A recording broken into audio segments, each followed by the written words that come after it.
good morning. Kamusta po tayo dyan? Ito na naman po ako no? Pasok na naman ulit tayo at bukas day off na naman natin. 2 araw na pasok, 2 araw na day off.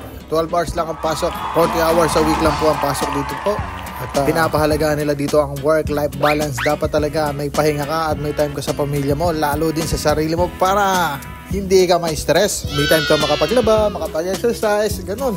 May time ka pang makagala. Germany, Paris, Croatia, Switzerland, basta Europe at may visa ka naman dahil yung passport mo nasa iyo din. Ganun dito. Hindi tulad sa ibang bansa na o company na yung passport nasa employer mo na hindi mo makukuha. Dito, nasa iyo lang yung passport mo. At kung hindi ako nagkakamali, correct me if I'm wrong. After 6 months, pwede ka daw lumipat ng employer o ng company. Kaya, yun. Kung may makita kang magandang bigayan, bakit hindi, di ba? Siyempre, consider natin yung magandang bigayan, magandang benefits, may day off. Yes. At nagsimula na rin yung bukas ang mga tindahan dito kasi kahapon, holiday talaga eh. Lahat sarado. Ultimo yung mga supermarket, wala ka talaga mabibilan. Nung December 25 at 26, sarado din sila lahat. Kaya buti na lang nakapamili din ako ng mga lulutuin kong minudo. Hanggang ngayon nga, may minudo pa ako eh.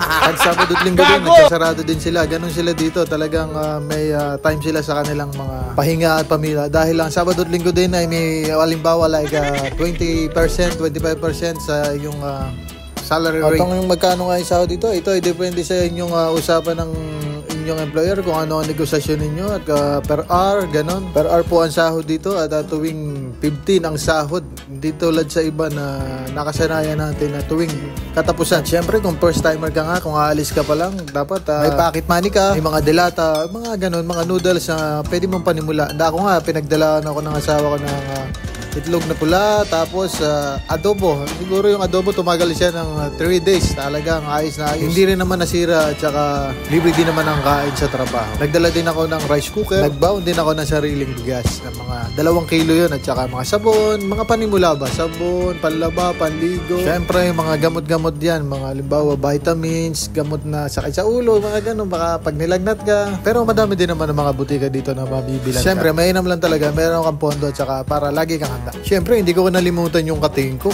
Toothpaste, toothbrush, gano'n, nakalimutan ko pa. At may washing machine nga din pala sa accommodation, kaya ayos na ayos lang. Pag tinamad ka, higa ka lang habang naglalaba ang washing machine.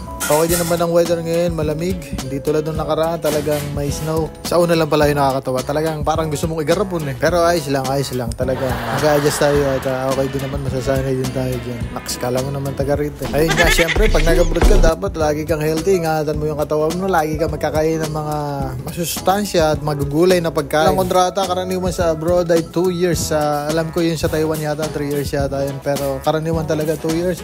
Sa Bargo naman, hanggang 10 months. 8 to 10 months. Kaya pili lang kayo ng mga legit na agency. Siguraduhin ninyo yung makikipag-transaction kayo sa tao mismo ng agency.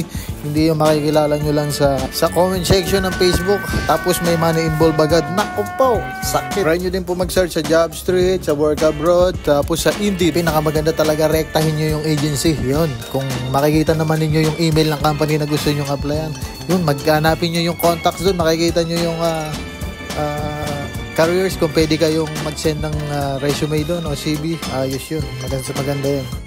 At ito na nga, papasok na nga tayo. Hanggang sa muli, pa-like and share naman at follow. Salamat po, salamat. Happy New Year, pasok kapuso!